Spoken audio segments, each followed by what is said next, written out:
শুধু যদি আমরা ডায়মন্ড ছকের কথা দেখি, যেটা পশ্চিমবঙ্গের রোল মডেল, যে জেলার অনুকরণে পশ্চিমবঙ্গের অন্যান্য জেলার উন্নয়ন ছড়িয়ে পড়বে, সেই জেলার ডেমোগ্রাফিক চিত্র কি? এসআইআর চালু হওয়ার অনেক আগের থেকে বিজেপি দাবি করেছে যে এই পশ্চিমবঙ্গের মানচিত্রকে পাল্টে দেওয়ার চেষ্টা হচ্ছে। বাংলার অনেক জায়গাতেই অবৈধ বাংলাদেশিরা ভোটার হয়ে গিয়েছেন, আর এসআইআর হলে তার নাম বাদ যাওয়ার আতঙ্কেই তৃণমূল এত বিরোধিতা করতে শুরু করেছে। দীর্ঘদিন ধরে বিজেপির পক্ষ থেকে দাবি করা হয়েছে যে ডায়মন্ড হারবার মডেল নিয়ে এত গর্ববোধ করেন তৃণমূল নেতারা। এসআইআর হওয়ার পর সেখানে যে কী গতিতে ভোট ব্যাংক বেড়েছে এবং কিভাবে মুসলিম জনসংখ্যা বৃদ্ধি পেয়েছে তার আসল পর্দা ফাঁস হয়ে যাবে। আর সেই পর্দা ফাঁস হলেই বোঝা যাবে যে এই ডায়মন্ড হারবার মডেল কিভাবে একের পর এক ভোট বৈতরণী পার করছে তৃণমূল কংগ্রেস।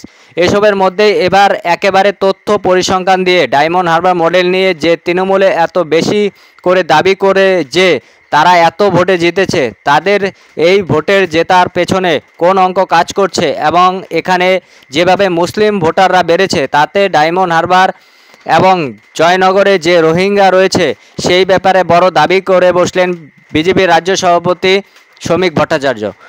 ডায়মন্ড হারবার মডেল নিয়ে তৃণমূল অনেক নেতারাই অনেক কথা বলেন। তাদের সাংসদ অভিষেক বন্দ্যোপাধ্যায় সব থেকে বেশি ভোটে জিতে দেখিয়ে দিয়েছেন। এই নিয়ে অনেক গর্ব করতে দেখা যায় তৃণমূল নেতাদের। তবে বিজেপি দীর্ঘদিন ধরে দাবি করে আসে যে এই ডায়মন্ড হারবার মডেল সবটাই ভাওতা।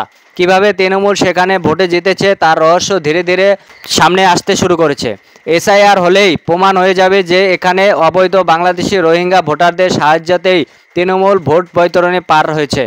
আর গতকাল সেই তথ্য সামনে এনে তৃণমূলের ডায়মন্ড হারবার মডেল যে পুরোটাই জল মেশানো তা তথ্য ফাঁস করলেন শ্রমিক ভট্টাচার্য। এদিন সাংবাদিকের মুখোমুখি হন বিজেপি রাজ্য সভাপতি শ্রমিক ভট্টাচার্য, আর সেখানে ডায়মন্ড হারবারের ভোটারের তথ্য পরিসংখ্যান সামনে আনেন তিনি। দেখুন সেই ভিডিও। শুধু যদি আমরা ডায়মন্ড ছকের কথা দেখি, যেটা পশ্চিমবঙ্গের রোল মডেল, যে জেলার অনুকরণে পশ্চিমবঙ্গের অন্যান্য জেলার উন্নয়ন ছড়িয়ে পড়বে, সেই জেলার ডেমোগ্রাফিক চিত্র কি? 2002 সালে ভোটার ছিল 10,54,000। আজকে ভোটার লিস্টের যে চেহারা তাতে প্রায় 19 লক্ষের কাছাকাছি এখানকার ভোটার পৌঁছে গেছে। 2002 থেকে আজকের যে অবস্থা, সারা রাজ্যে যদি জনসংখ্যার বৃদ্ধি দেখা যায় সেটা 4%। ডায়মন্ড হারবার এবং জয়নগরে এই বৃদ্ধির হার হচ্ছে 8%।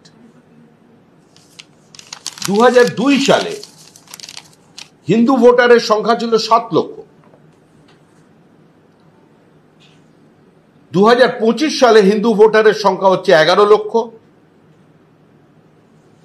2002 সালে মুসলিম ভোটারের সংখ্যা ছিল 3,40,000।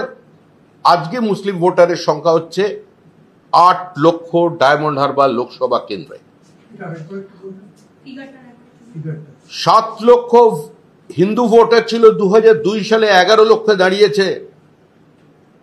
7 লক্ষ থেকে বেড়ে 11 লক্ষ। স্বাভাবিকভাবে জনসংখ্যার বৃদ্ধি হয়েছে, নতুন ভোটার যুক্ত হয়েছে। হিন্দু ভোট সংখ্যা পৌঁছেছে 11 লক্ষে। মুসলিম ভোট সংখ্যা ছিল 3,40,000 2002 সালে, সেটা বেড়ে দাঁড়িয়েছে আজকে 8 লক্ষে। অর্থাৎ আমি হিন্দু মুসলিমের বিভাজনের রাজনীতি বিজেপি বিশ্বাস করে না, বিজেপি করে না, এবং এই শব্দবন্ধ ব্যবহার করতেও আমার রুচিতে বাঁধছে। কিন্তু পরিস্থিতির বাধ্যবাধকতায় এবং তৃণমূল কংগ্রেসের ভিন্ন বিভাজনের রাজনীতির জন্য এই কথা বলতে হচ্ছে। 128% গ্রোথ হয়েছে মুসলিম ভোটারদের ডায়মন্ড হারবার কেন্দ্রে। ডায়মন্ড হারবার এবং জয়নগর এই দুটো কেন্দ্রকে পরিকল্পিতভাবে মুসলিম মেজরিটি বানিয়ে দেবার চেষ্টা হয়েছে। 2019 সালে নির্বাচনে বিভিন্ন মসজিদ থেকে ঘোষণা করে দেওয়া হয় হিন্দুরা এলাকা ছেড়ে চলে যাও। কার্যত নির্বাচনের দুদিনের আগে আপনারা যারা সাংবাদিক আছেন, আপনারা যাদের এখানে সবার বুম রাখা আছে, আপনারা দেখিয়েছিলেন এক্সোডাস হচ্ছে, মানুষ ঘর ছেড়ে এলাকা ছেড়ে চলে যাচ্ছে ভিন্ন আশ্রয় শুধুমাত্র নির্বাচনের কারণে। আজকে সেই পরিস্থিতি তৈরি করেছে আজকে পশ্চিমবঙ্গের বিভিন্ন প্রান্ত।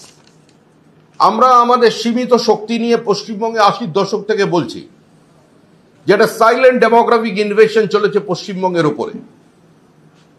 বিভিন্ন সীমান্তবর্তী জেলার জনসন্তুলন বদলে যাচ্ছে তা নয়, পশ্চিমবঙ্গকে প্যাসেজ করে পশ্চিমবঙ্গের বিভিন্ন জায়গায় আপনি যদি বিভিন্ন বিধানসভা দেখেন, কলকাতার লাগোয়া দক্ষিণ কলকাতার বিভিন্ন বিধানসভার ডেমোগ্রাফি দেখেন, সেগুলো ধীরে ধীরে সম্পূর্ণভাবে মুসলিম মেজরিটি হয়ে যাচ্ছে।